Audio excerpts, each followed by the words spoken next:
May transformation ba sa buhay mo ngayon? Imposible tayong lumago sa ating faith nang hindi natin sinasapuso at sinasabuhay ang kanyang salita. We meditate on verses, we memorize scriptures, pero minsan we fail to apply it. And here's the truth. Memorizing fills your mind, meditation fills your heart, but application transforms your life. Ang sabi ng Hebrews chapter 4 verse 12, "For the word of God is alive and active, sharper than any double-edged sword. It penetrates even to dividing soul and spirit, joints and marrow. It judges the thoughts and attitudes of the heart." Makapangyarihan ang kanyang salita at ito'y buhay.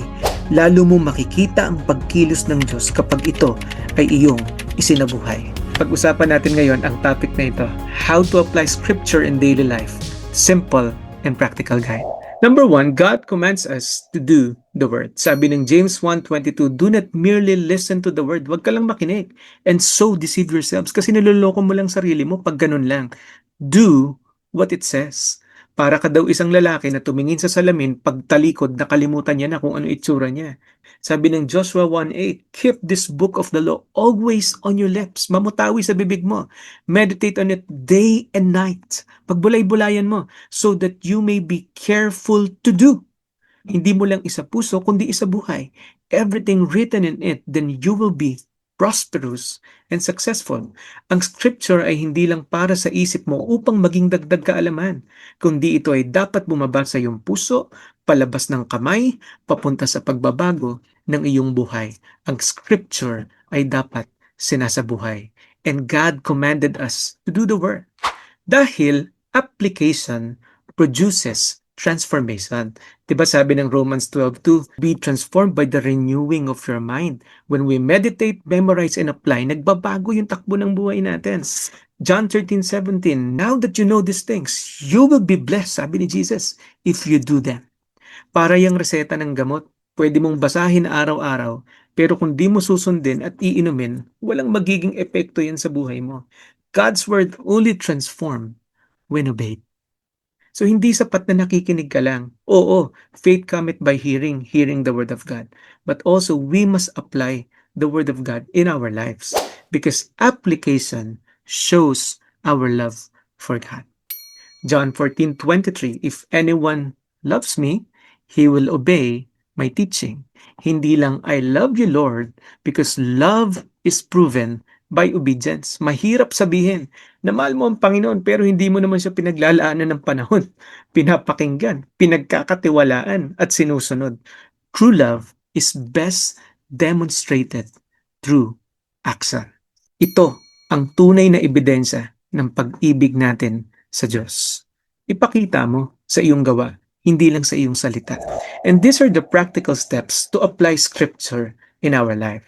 Bago ko po i-discuss to, suggestion ko po na panoorin nyo itong dalawang video na ito na nasa screen natin. Memorization tsaka meditation. Tingnan po natin ito. Number 1, turn your meditations into action steps. Diba yung devotion mo?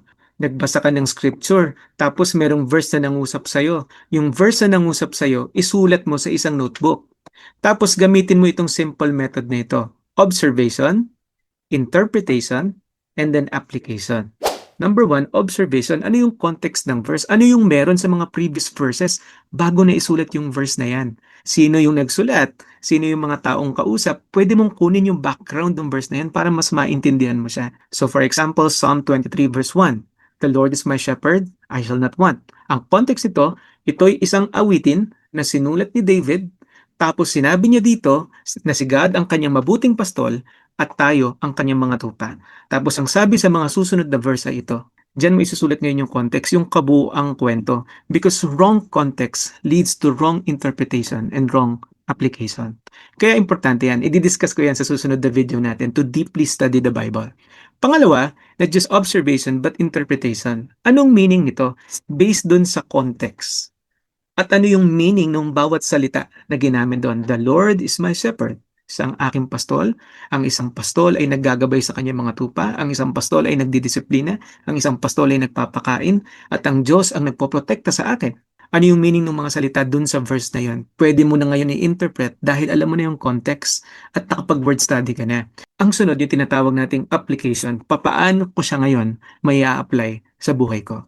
So dito, your meditations are turning into action steps tapos nakasulat pa sa ngayon.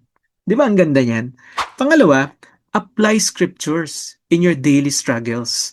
God's word is practical. Merong verse for every situation. Pag ikaw ay natatempt, James 4:7, resist the devil and he will flee from you. Anxiety, Philippians 4:6-7. Be careful for nothing, but in everything, by prayer and supplication, with thanksgiving, present your request to God, and the peace of God, which passeth all understanding, shall keep your hearts and minds safe through Christ Jesus. Anger, Proverbs 15:1, a gentle answer turns away wrath. Yung malumanay na sagot, nagpapatigil daw ng galit. But a harsh word, a harsh spirit, stirs up anger. Discouragement, Isaiah 41:10, so do not fear, for I am with you. Diba? Ang ganda ng mga scripture na yan. Decision making, Psalm 119, verse 105, your word is a lamp unto my feet and a light unto my path. So pag memorize mo yung mga verses na yan, in every situation na meron kang pag-uugutan, parang toolbox, di ba?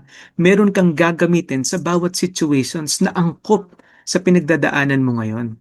Memorize, meditate, speak it, and apply it. Apply scriptures in your daily struggles. Kaya importante yung memorization. You are taking it to your mind and into your heart. And let the Holy Spirit empower you.